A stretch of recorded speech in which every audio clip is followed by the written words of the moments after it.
Bonjour à tous. On se retrouve mercredi 2 novembre, pour un nouveau numéro des nouvelles de la journée. Un résumé de l'actualité du jour en quelques minutes pour se mettre à jour sur les sujets importants. Social. Fin du mouvement de grève à Gonfreville.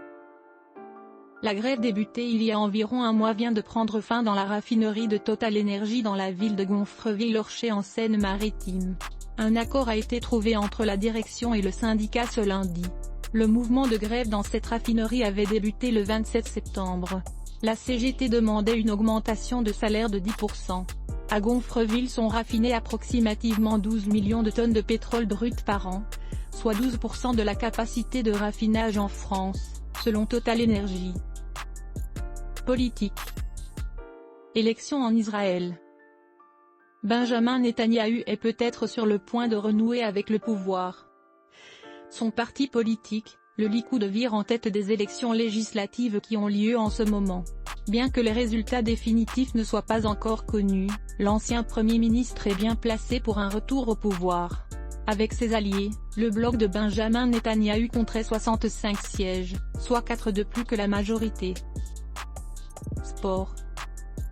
L'Olympique de Marseille éliminé de toute compétition européenne. Après sa défaite hier soir contre les Spurs, l'OM ne sera même pas reversé en Europa League. Les Olympiens terminent bon dernier de leur groupe.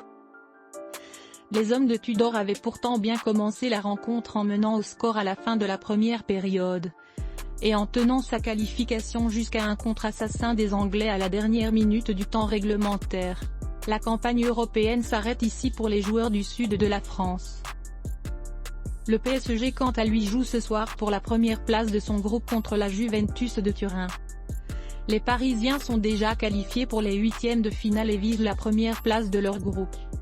Les Parisiens comptent sur leur trident offensif, Messi, Neymar et Mbappé pour battre la vieille dame ce soir. Faits divers. Les journalistes en danger au Mexique. En l'espace d'une semaine, 2 journalistes ont été assassinés à Tijuana au Mexique.